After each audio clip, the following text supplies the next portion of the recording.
All right, good afternoon, everyone. You are here with Christina Vessels. I'm an attorney at Venable, and my colleague Melissa Steinman. Hello. She is a partner here in the advertising law group. And today we're going to talk about protecting your halo effect.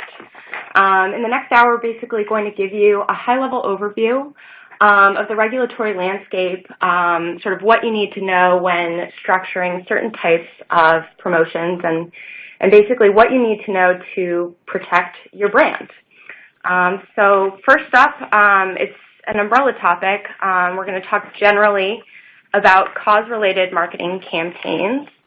Cause-related marketing really doesn't have a single statutory definition. It's not really defined in any state or federal law.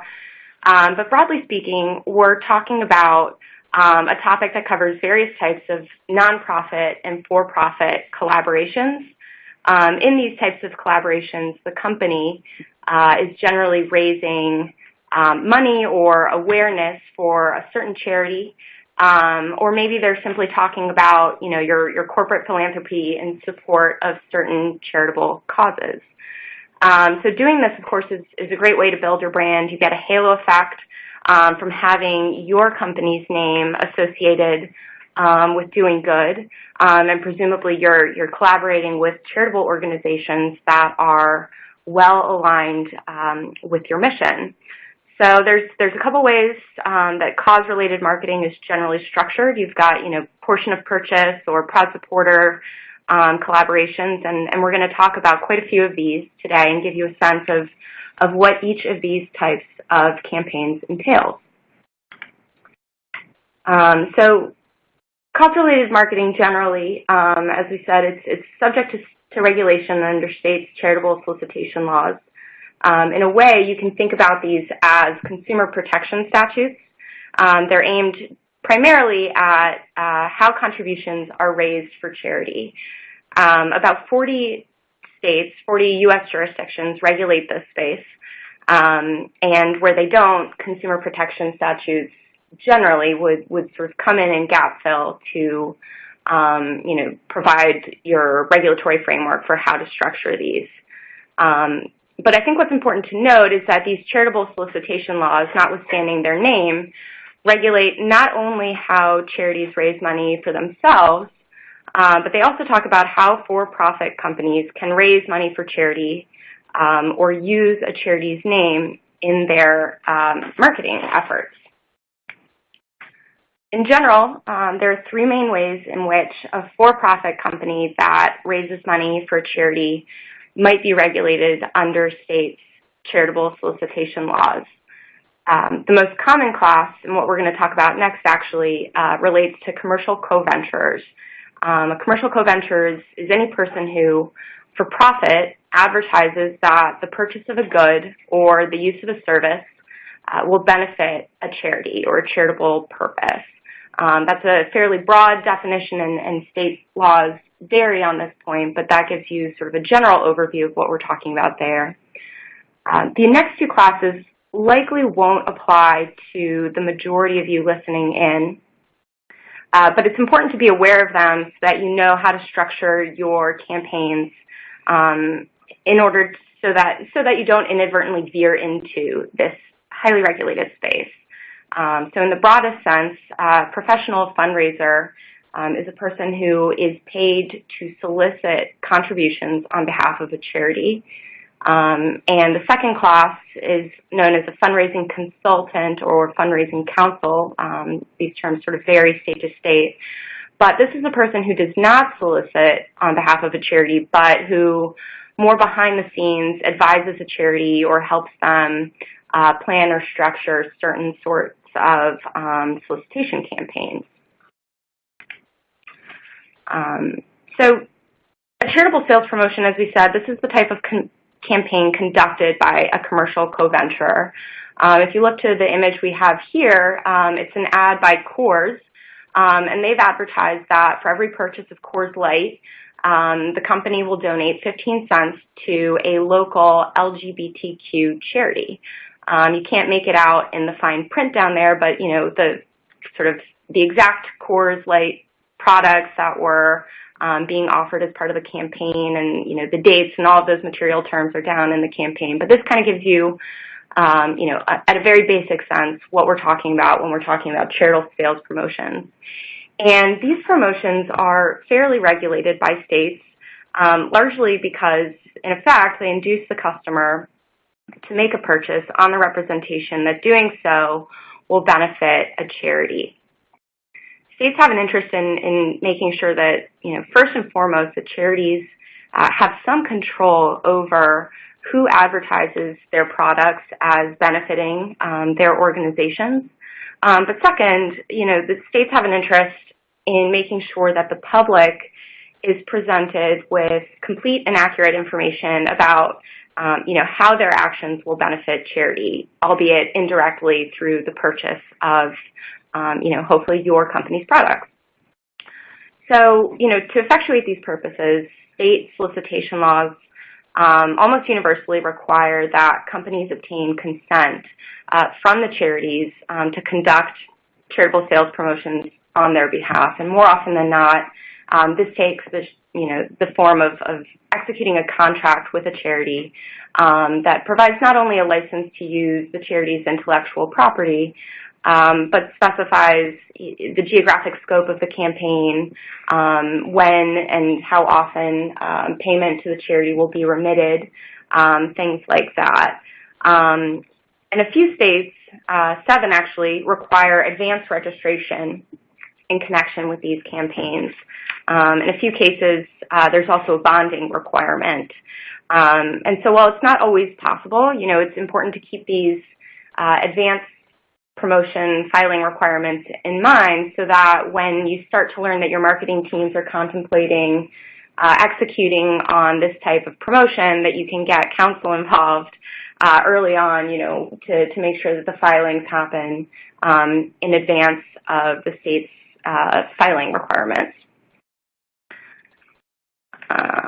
But more than anything, and sort of contracting and registration requirements aside, arguably the most important part of a charitable sales promotion to get right are your disclosures. This is the public-facing aspect of your campaign, and so to the extent that you might have a regulatory Achilles heel when executing these, this could be it. And so not sort of properly setting these up may open you up to questions from the public. State laws actually don't require all that many disclosures, but over the last several years, best practices that have been issued by the New York Attorney General and other sort of third-party sources have started to sort of cement industry standards in this space. Disclosures for these promotions, at a minimum, should include the points that you see here. But in particular, I want to talk about the second sub-bullet here, the specific benefit per purchase or per action. This really, I think, is probably the most important part of, or the most important piece of your disclosures to get right. This, to advertise, you want to know how much of the purchase price is going to go to charity, whether that's a specific dollar amount or a percentage of the purchase price. At this point, some of you may be thinking, well, I've seen it done other ways where companies say that 100% of net revenue or 100% of net proceeds goes to benefit the charity. And we actually caution against that because the public really has no way of knowing what net proceeds or net revenue is. And so keeping in mind the consumer protection orientation of these statutes and the purposes that the statutes are trying to carry out, you want the public to be informed about, why they should buy your product over, some competitors. And so, is net proceeds, does that mean that 5% of the purchase price is going to the charity or 50%? You really want to make this clear and peg it to the purchase price in order to be, the most transparent in your disclosures. At the end of the day, you want the public to fully understand the terms of the campaign and what it takes to trigger a donation, because, presumably you're undertaking these campaigns, at least in part, because you're, socially engaged companies, and you want the public to see you that way too. And so to the extent you can ferret out any ambiguity or, other kind of interpretation issues when drafting your disclosures, you're generally setting yourself up for a more successful campaign. Sometimes, though, you come up with a campaign idea that doesn't ask the public to buy or use any of your products. Rather, you're asking the public to interact with your content in some way. Informally, these are known generally as free action campaigns. For the most part, you would treat free action campaigns much the same way that you would treat a commercial co-venture campaign or a charitable sales promotion. Your contract would largely specify the same things. It would provide a license. It would provide for, how much you're going to donate to the charity based on what action, whether it's like we see here, posting with a specific hashtag. But for the most part, entirely free campaigns do not trigger the same types of regulatory filings that you would see with charitable sales promotions. And so for this reason, they're often seen as an attractive alternative to charitable sales promotions. I think it's worth kind of pausing for a moment, though, and thinking through what it means to be free. You can see how, in certain circumstances, the more that the public is asked to do or the more they're asked to post or interact, you could start to veer into a space where, going back to that original definition of a charitable sales promotion, which includes not only the purchase of a product but the use of a service, are you veering into a space where you're asking the public to use a service? What might that look like? For example, if you have a free mobile app, are you encouraging use of the application? Is there some sort of, underlying connection that might put you back into the more regulated CCV territory? Melissa's going to talk about this a little bit more later, but I do think it's worth a brief note here to keep in mind that the different social media platforms also may have restrictions on how you structure these types of campaigns. The platforms are particular about that and want to make sure that when you're conducting a promotion, you're adhering to their rules. And so we'll hone in a little bit more about that later. But taking your corporate support in a slightly different direction, there may be times where your advertisements, again, don't ask the public to buy anything, but they also don't ask the public to do anything. Rather, you simply want to let the public know that your company supports a specific charitable organization or a specific charitable purpose. More often than not, this takes the form of broad statements like you see in the first bullet where, we company are a proud supporter of, XYZ charity, or we're a proud sponsor of this charity, or we're proud to sponsor this event. Statements like this here, the crux of them is that they're not linking the purchase of an item or the purchase of a product to the ultimate donation to charity. So because there's really no longer an inducement for the public to buy or do anything, generally the risks of consumer harm and therefore the level of regulatory involvement with executing something like this is much less than what you would see in a free action campaign or charitable sales promotion. Still, again, going back, you always want to paper this and make sure you have a clear understanding of what a company is going to do in terms of, supporting the mission or advertising the name of a charity. But for the most part, it's much simpler to get off the ground and get moving. Now, if your company is going to veer off of, the more traditional statements, the proud sponsor or proud supporter language, you at least want to make clear that no purchase is going to benefit the charity. So maybe it is that, based on sales of a particular product, last month, your company feels it's in a position that it can donate, more or some amount to charity. The red and green examples we have here kind of make clear that, by making it past tense, you're at least putting the public on notice that no longer is a purchase of this particular product going to benefit a charity because, as we talked about, that would put you into either the charitable sales promotion or CCD space. So continuing on with this theme of cause-related marketing, up until this point, we've been talking about ways where a company is the one actually supporting the charity. But another way that you might, engage with your customer base is to offer a customer donation program. And the biggest difference between this type of structure and the types of campaigns that we just talked about is that here the public is making the donation to charity. You see these often at, your local grocery store or, pharmacy. You might see a prompt when you're checking out, do you want to add $1 to today's purchase? Which dollar will go to, a specific charity? Lately, we've seen an increase in roundup programs. This is an image that actually I pulled from Seamless. I was, ordering lunch one day and was prompted if I wanted to donate the change.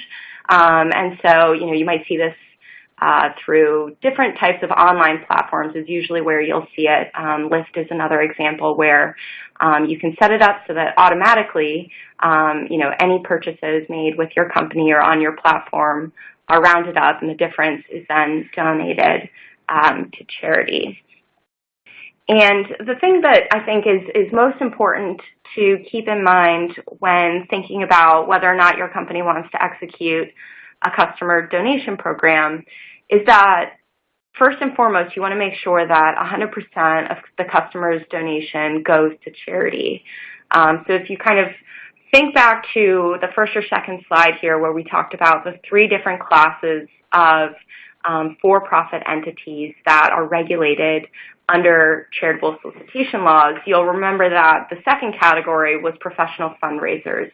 And they are, as we said, any person who, for profit, solicits contributions for a charity. So by making sure that 100% of the roundup or 100% of the dollar amount that's added on to a customer's purchase eventually goes to the charity, you can make sure that your company isn't inadvertently considered a professional fundraiser, which is subject to a whole host of regulations that more often than not, the vast majority of you listening in really don't want to fall under. So, in terms of disclosures for these customer donation programs, obviously you are somewhat limited, for point-of-sale transactions with how much you can say there. But in general, you're including the name of the charity, and to the extent you can, you might include a brief statement of the charitable mission or the charitable purpose for which funds are being solicited. Otherwise, on your receipt, you might have an option to learn more about the particular charity for which contributions were raised. So that's kind of in a nutshell. That is cause-related marketing, at least as it's regulated by charitable solicitation laws. I think if you're going to take away a couple of key points to bring back to your marketing teams just to help plan forward for, what types of executions you want to sort of carry on. The biggest thing, I think, is working with the charity up front to make sure that they themselves are actually registered under the charitable solicitation laws. This is separate from any potential registration obligations that the companies might have, but we see, unfortunately, where sometimes, a great idea takes off only to learn down the line that the charity is not actually registered with, they don't have the underlying or prerequisite registration in place so that, charitable sales promotion can't go forward. But otherwise, it kind of all stems down to disclosures and being transparent with the public and having kind of a good understanding of exactly what it is that you want the public to do, say, buy, and how much will go to charity as a result of those promotions. So with that, I'll turn it over to Melissa for more on the sweepstakes and prize promotions here. Okay. Hello, everybody. Thanks. Hopefully you're still listening. Not any comment on Christina's presentation, but it's after lunch. I am going to talk specifically about promotions, sweepstakes, contests, and some other types of campaigns like loyalty programs and auctions, so that have become very popular, and in particular on social media. So let's get to it. First, of course, we want to talk about what we need to avoid. The illegal or the criminal lottery is usually what we worry about most of all. Nobody wants to have their name in the papers or on that press release saying that they were responsible for running an illegal lottery or illegal gambling. Federal law, all states prohibit lotteries. There are three elements to an illegal lottery: prize, chance, and consideration. If any one of those elements is missing, then the promotion you are running may qualify as a sweepstakes or a contest or a free gift or giveaway. There are a few narrow exemptions under the lottery laws.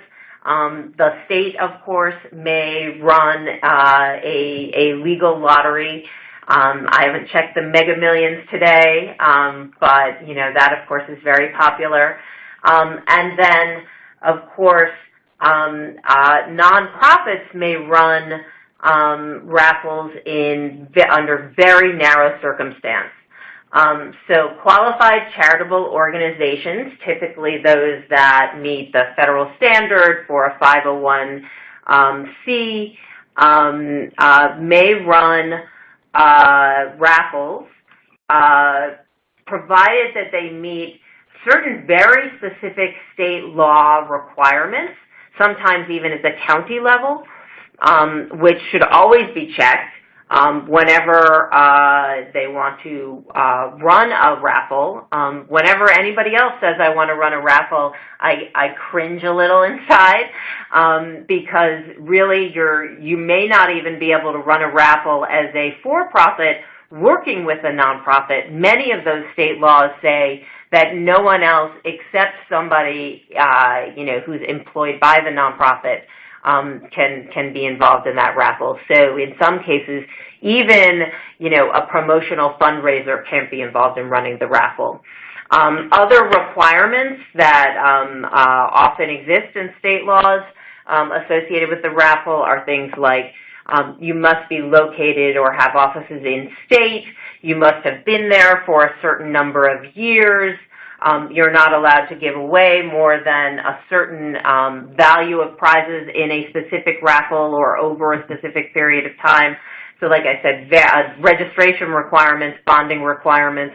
So like I said, very, very narrow and onerous requirements for running a raffle.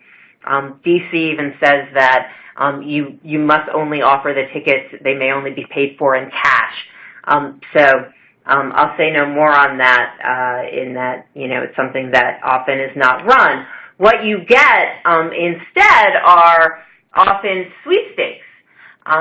Very popular, also very heavily regulated, but something that we see a lot more. And so something that's run in this region very frequently, you'll see the giant triple winner game, where, you have something that at the cash register, you're given the opportunity to make a donation to a charity and enter to win prizes, or you can get enter via free alternative method of entry. It looks like a typical sweepstakes, except rather than you have a purchase method of entry, you are given the opportunity to donate to charity. Other types, Sometimes you do have a sweepstakes where the winner, instead of getting a traditional prize, chooses a nonprofit that will receive a donation. Scholarships, things like that. So there's all sorts of sweepstakes that sort of have a charitable flavor, sweepstakes that are being run in conjunction with the nonprofit, and that's what we're seeing lots more of nowadays. You do have the traditional issues. So do you have a lottery? Is prize there? Is chance there? Is consideration there? So typically, to do the sort of analysis that you do whenever, somebody sort of says, I want to run my bright shiny new idea by you, you say, okay, well, usually prize is present. That's usually pretty easy to ascertain. Chance, is there a random drawing? Is it the 100th person to walk in the door? So usually the tough question is consideration. If it's a purchase or payment, that's easy. But there are a number of states that prohibit non-monetary considerations. So, substantial effort, commitment of time, something like that, in order to enter. The old contract law theory for the lawyers in the room that even if peppercorn is enough can apply here as well. Being required to take a lengthy survey, come to the store in a few states, things like that may be consideration. And so if you're asking people to do a lot to enter, you do need to be sort of wary and look a little deeper into whether this is going to be required. The sort of get-out-of-jail-free card here is that if you provide an alternative method of free entry, then you're going to be okay. That can be just, donation suggested, but not required. That's actually something that's suggested by the Postal Service when they talk about sending sweepstakes or raffle entries through the mail in nonprofit-only raffles. You're actually not allowed to send raffle tickets even for permissible registered nonprofit raffles through the mail. But that idea of, okay, donations are suggested, not required. Here's how to enter for free. Send us a 3x5 card. Email us at, that sort of thing. That will generally fix things. Sweepstakes requirements in general, there are very specific requirements for what goes in the rules, things like start and end dates, who's eligible, what are the odds of winning, that sort of thing. Also rules for where the rules must be posted. Rules that you have to provide the names of the winners to people who ask. And then there are a couple of states, Florida and New York, that require registration and bonding whenever the prize or the total value of all the prizes to be awarded is greater than $5,000. Rhode Island, just if you're offering through retail stores, like that triple winner game, say, you have to register if the total prizes are worth more than $500. But so a lot of rules, but still much easier than raffles.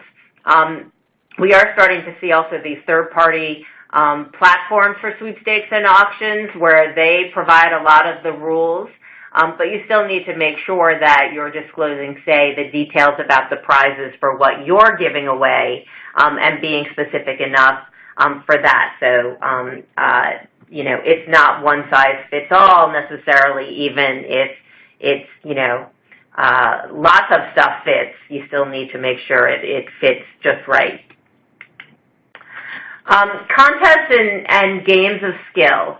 That's a situation where you have prize, you may even have consideration, but you're eliminating chance. So the rules requirements there in terms of the disclosures often parallel the sweepstakes rules. They are regulated by state law. There is one state that requires registration, Arizona. What we're talking about here is Common varieties here are things like, we're going to post a photo, we're going to pick the best photo, we're going to pick the most creative photo, essay contests, even scholarships are a type of skill contest when you choose, the person with the best academic record to win a scholarship. The most, popular type of thing now, though, are these photo contests and the video contests, which are a type of user-generated content contest where you're asking for people to supply content, and then you're choosing the best content. The issues to think about there are, how do you judge the content? Who's going to judge the content?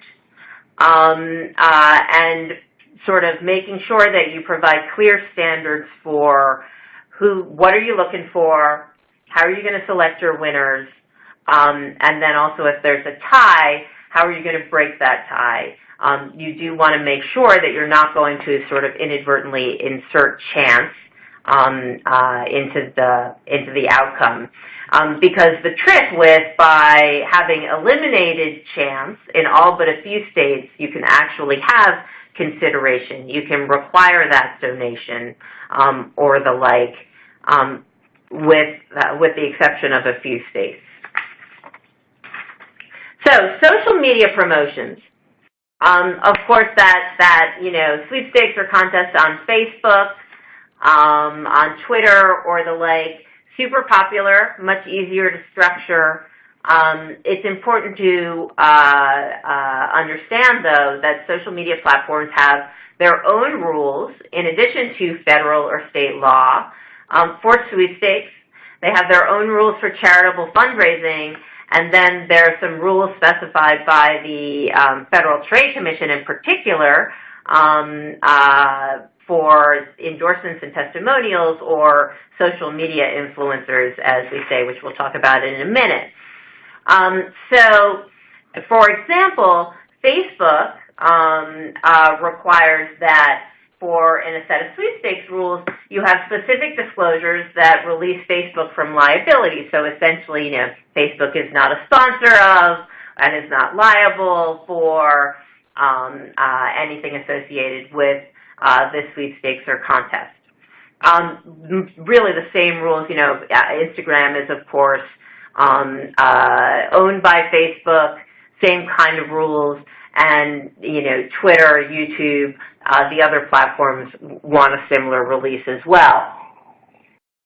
Facebook also prohibits what we call like gating, which is requiring that people like your page in order to enter a promotion, although they do allow liking a comment or a photo or a specific post in order to enter. So you can say, please like this sweepstakes post in order to enter the sweepstakes. You can also require voting on a specific post in order to enter. They do also prohibit sharing of content to personal pages in order to enter. So that's something that I think a lot of people do not understand. And of course, they require compliance with all federal and state laws, which I think is not surprising. But it's important to understand that each of the platforms has their own rules over and above state and federal law, because the potential result, if you end up violating those rules, is that they can shut you down on that platform. And then you end up in a place where you can't award your prizes. And of course, a sweepstakes or a contest where you don't award the prizes is something that a state or federal regulator will consider to be deceptive and misleading, and will also make your customers unhappy or your audience unhappy. So you just don't really want to end up there. So it's important to go read those. They're posted online, or come to, Christina or myself and try to understand those before you post. When it comes to the use of social media influencers in order to promote, a charity, to promote your promotion, that sort of thing, the basic rule here is that If you are paying an influencer, if you're giving them free stuff, or even if you're just giving people a sweepstakes entry and saying, please share on Facebook in order to enter our sweepstakes, that you are supposed to require that they disclose on social media. So what that ends up meaning is that there's been a lot of discussion by the Federal Trade Commission. There's a lot of helpful materials and FAQs on their webpage about this. But essentially what it ends up meaning is that influencers and sweepstakes entrants are expected to include something like a hashtag. In the case of sweepstakes, it says hashtag sweepstakes, hashtag contest entry, include the company name or the name of the sweepstakes in there. They're not allowed to abbreviate. The FTC does not think that people understand abbreviations. I don't think they give us all much credit. But that's something to understand. In the case of influencers generally, there's an expectation that you include something like hashtag ad or hashtag brand ambassador or something like that. But I think that, that's actually gotten out more broadly than the, include hashtag sweepstakes or hashtag contests, which is a finer point. Loyalty and rewards programs. It is getting increasingly popular, and I think it's a great idea to offer the option in loyalty programs to donate your loyalty points to charities. And so that's great. There's also use now of sort of points in order to buy sweepstakes entries. So this is all great. It's just important to put that in your terms and conditions, explain it very clearly, and how it's going to work. There's also that question of, does this trigger in any way the commercial co-venture laws, which I think thus far, and Christina, you can contradict me, the feeling is no, probably not. But it is important to the extent you're identifying specific charities, you do want to let them know you're going to be doing this. You might want to choose a couple of charities or allow members to choose their favorites. But to the extent that you are identifying charities in here, you may want to get a license from them before using their marks. And perhaps, enter into some sort of agreement with them, sort of laying out specifically, this is how it's going to work. We will report back at X time intervals how much, we have donated, essentially model on the commercial co-venture accounting requirements and contractual requirements, how the back and forth will work in terms of donations. There certainly should be, as I said, clear terms and explanations for how those donations will be structured and how the points will be valued for purposes of the donation. There is also that question of, are the donations tax deductible?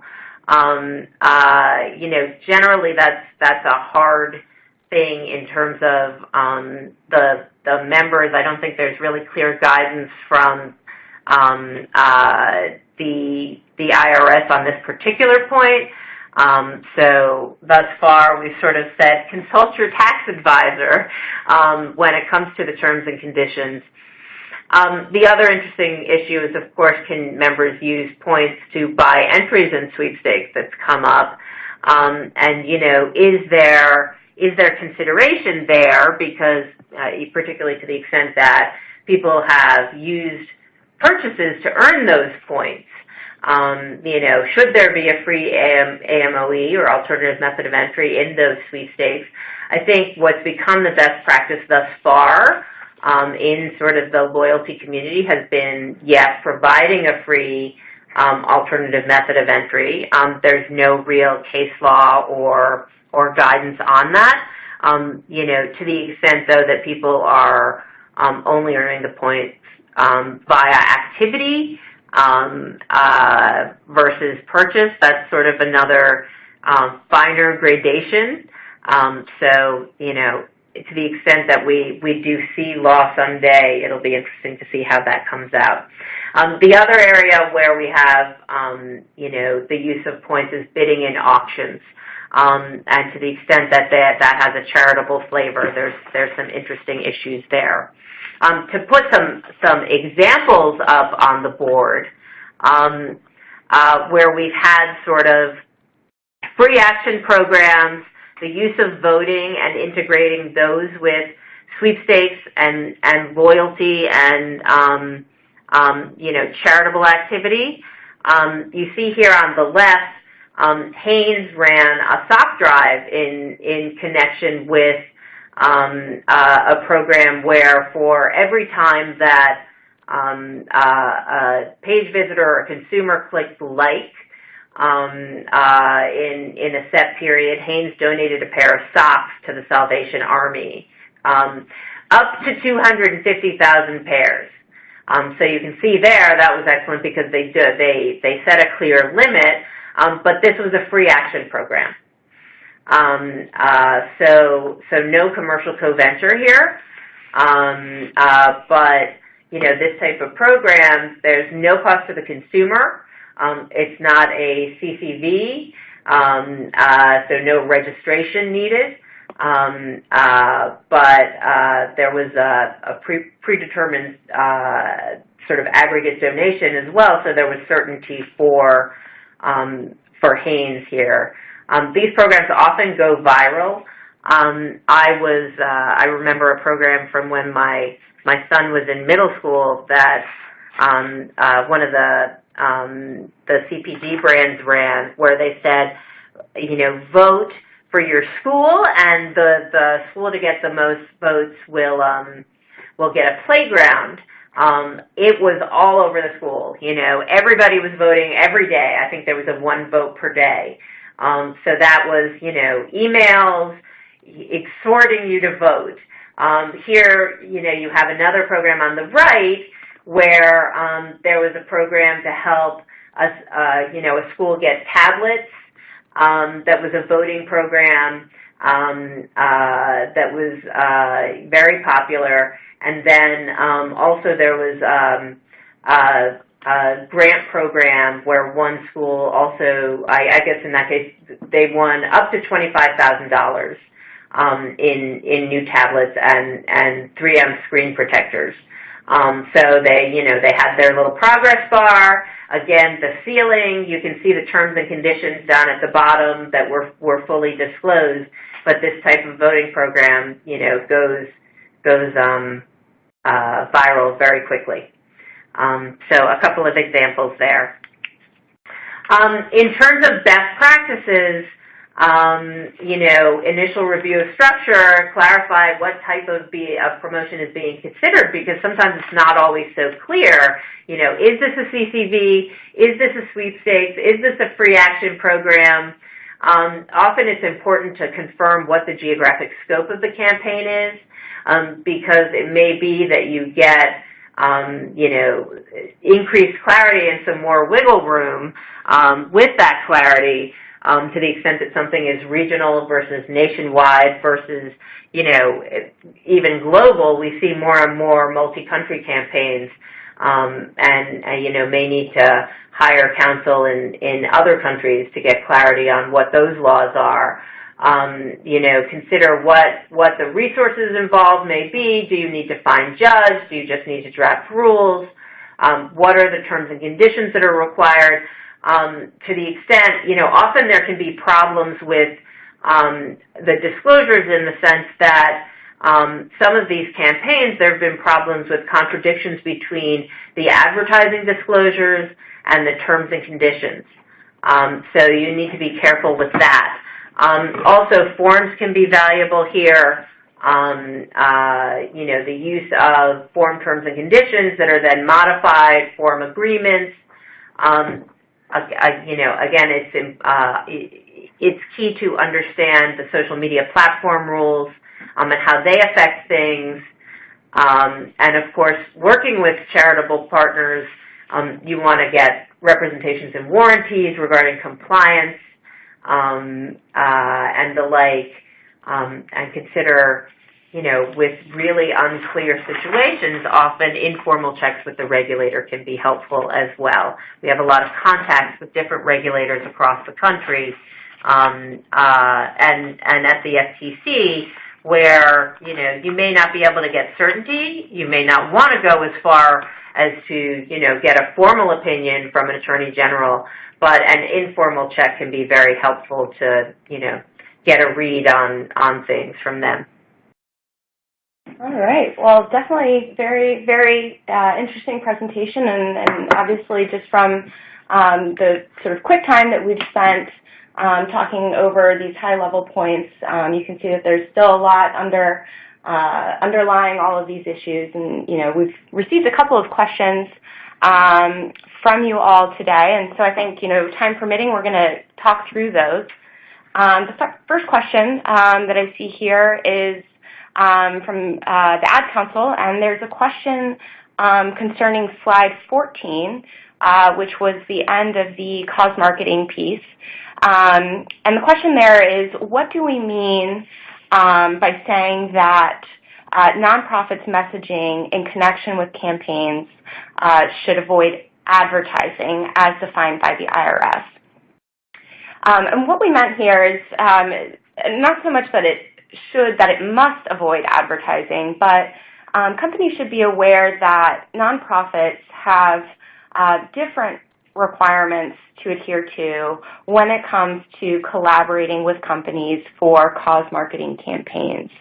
And a nonprofit may actually be reluctant to push out certain content in that promotes your product or your company, because doing so may actually trigger the imposition of unrelated business income tax, or UBIT, for the charity.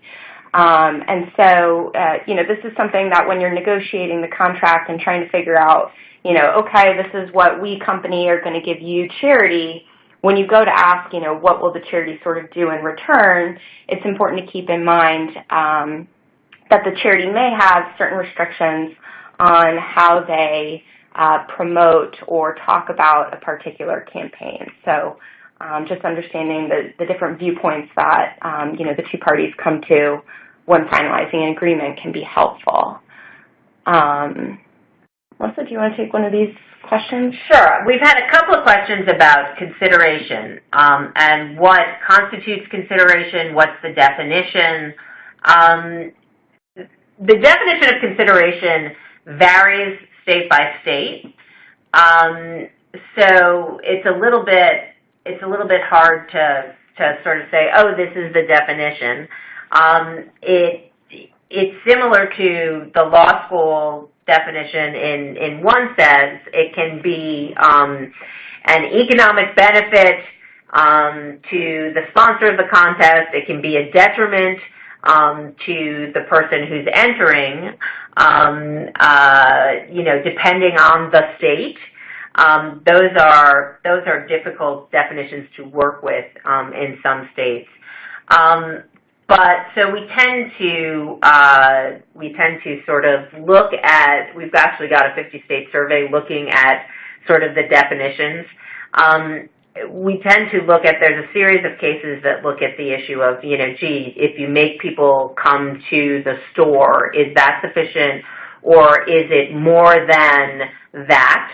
A lot of these cases are very old, so it's harder to look at things like, is asking people to provide personal information consideration. That's something that's never been addressed. And of course, the value of personal information is something that is going up and up and up in today's society. So, a couple of things that we have sort of concluded are, asking somebody to just provide sort of email is probably fine.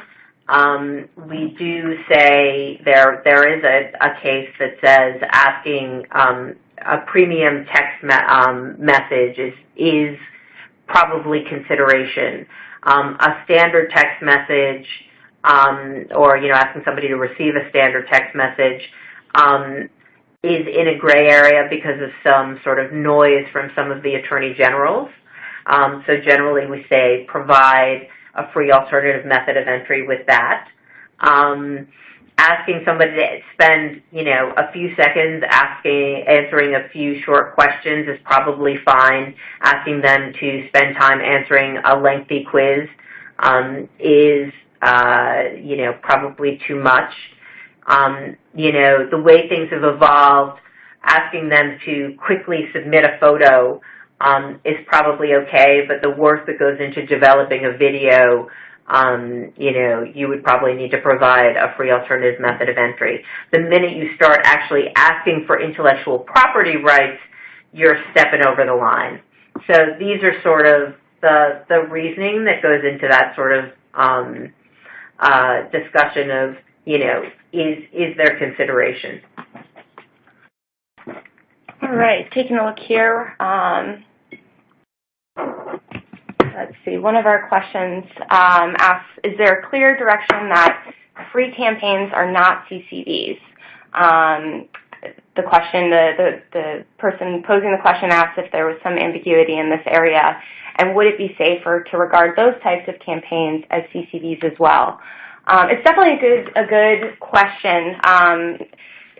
It's definitely gray space, and certain states, the way that they define charitable sales promotions, they do define them broader than others, such that some of the broader state definitions could capture conceivably some conduct that isn't limited to just buy our product or use our service. And so to that end, it's generally a risk assessment for a company to take. It's sort of a business call. There is no, I think, clear guidance that a free campaign absolutely does not need to be registered as a CCV, and you can always take the conservative approach and go ahead and preemptively register it. There really is no harm in, other than the, time and, I guess, to some extent, expense associated with preparing those filings. We see that very often that, companies in the spirit of full disclosure want the public or want the states to know exactly, how much they ended up giving to charity based on, the likes of a certain page or picture. And so to that sense, it's often up to, the company to talk through with their counsel what the risks are and how much of this promotion veers from free in sort of the truest sense of the word. And then, using that, you kind of come up with a calculation of, do we go ahead and preemptively register a free action campaign, notwithstanding that it doesn't clearly fall under the regulation for charitable sales promotions.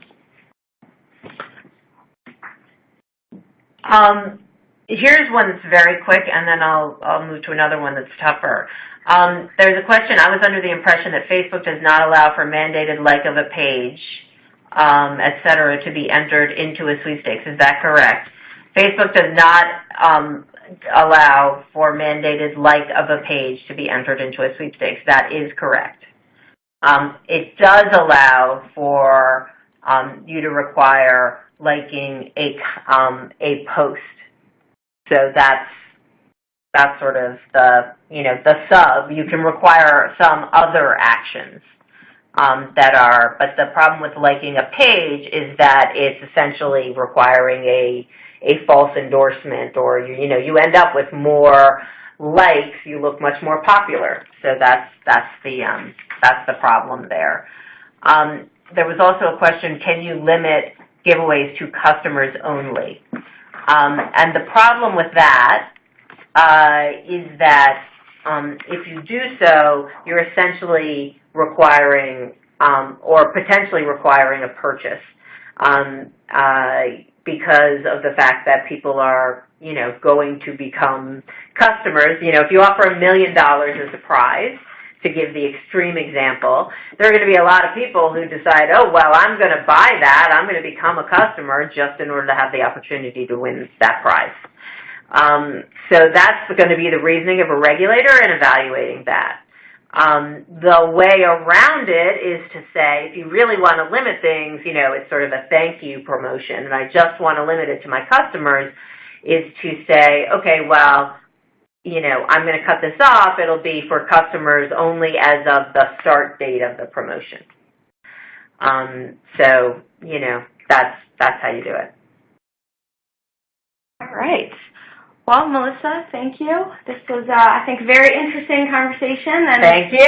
Always exciting to hear about the latest and greatest in charitable promotions, cause-related marketing, and all things. All that fun that come with it. Thank you, everybody, for listening. Yes, thank you all for listening, and we hope to see you again next month for Venable's next ad law presentation.